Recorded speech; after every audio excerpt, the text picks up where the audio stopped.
And then option or number 4 would be that this plan assists in working collaboratively with parents, staff, and community, and that can help balance school operations and ensure that stakeholders are involved in the development or the editing of the internet use policies and district copyright policies to ensure that this kind of situation won't happen again. This involves the most stakeholders throughout the entirety of it.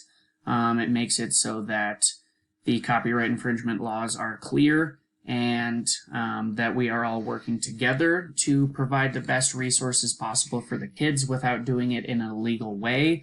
And that will just help to set a precedent for the future as far as how things are going to be conducted in this school and in this district to help advocate for the well-being and success in the present and future of the students in the school district. To implement my decision, I would follow these steps. Number 1, I would call an emergency meeting with Miss Lynn, the PTA president, and all grade level teachers that had software copied for them. I would inform them that that the plan is to destroy the copies and that they will not be able to use them. I would issue a warning to Miss Lynn and the PTA president about their actions and how they are not acceptable and that is not how business will be conducted in this school. I would contact the company that creates the software to inform them of copyright infringement and work with them to ensure that all illegally copied software is destroyed with their guidance and input. Again, involving more stakeholders, making sure that they don't hear about this potential copyright infringement through the grapevine or through a report from a parent, and that they hear it from me first, and that I am making sure that they know that we are not planning on using it and we are going to destroy it, hopefully in a way that will absolve us of any sort of responsibility and encourage them to forfeit any sort of legal action that they might want to take. Number 3, I would schedule a mandatory copyright law training and invite or ensure that all stakeholders are present. So all school faculty, the PTA, the parent faculty group, everybody who is involved in the fundraising, the teaching at the school, everyone who's involved at the school level, just to make sure that we are all on the same page. I would administer the training to reflectively evaluate, communicate about, and implement laws, rights, policies, and regulations to promote success and well-being of adults and students within the school community.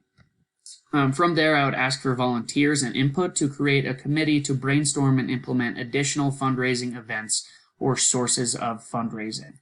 I would invite local community members, so local business owners, school board members, grant writers, anybody that would be of benefit to have on this committee, to involve as many community stakeholders as possible, to come up with a plan for additional sources of funding, and to implement fundraising ideas to gain those additional sources of funding to access more licenses, more opportunities for technology for the students.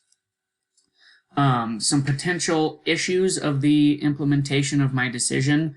The perceived potential problems with this plan are these 2 things. Number 1, this is my worst case scenario. Doing my due diligence and communicating with the software company could backfire. They could be very not understanding of the situation and they could end up suing the school district. From there, my next action would be to contact the school district legal team and bring them up to speed on the situation. I would formally reprimand Ms. Lynn for copyright infringement as stated in the district Internet Acceptable Use Policy, and I would comply with the investigation and the formal lawsuit process.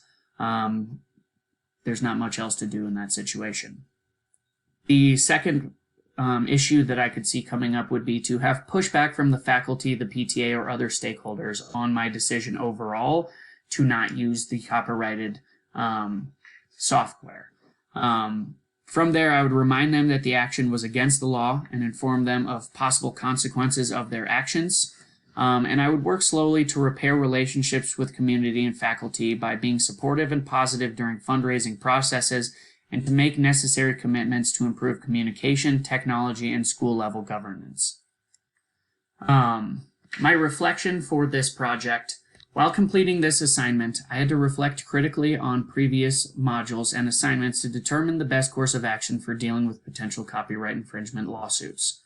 My decision demonstrates an understanding of the copyright laws, and the actions following demonstrate a plan that will promote the current and future success and well-being of each student and adult by applying the knowledge, skills, and commitments necessary to improve management, communication, technology, school-level governance, and operation systems to develop and improve school resource plans and apply laws, policies, and regulations.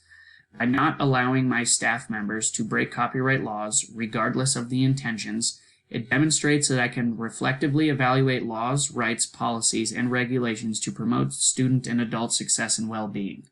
Subjecting the school to lawsuits would be the wrong decision and method for creating more opportunities and stretching the funding we have to provide more opportunities for students. The actions of Ms. Lynn came from a good place, but ultimately, copyright laws exist for a reason, and they are something that needs to be followed to promote long-term success for a school system. Here are the references that I used for this presentation. Thank you so much for listening. It's been a great class. I'm looking forward to more of them.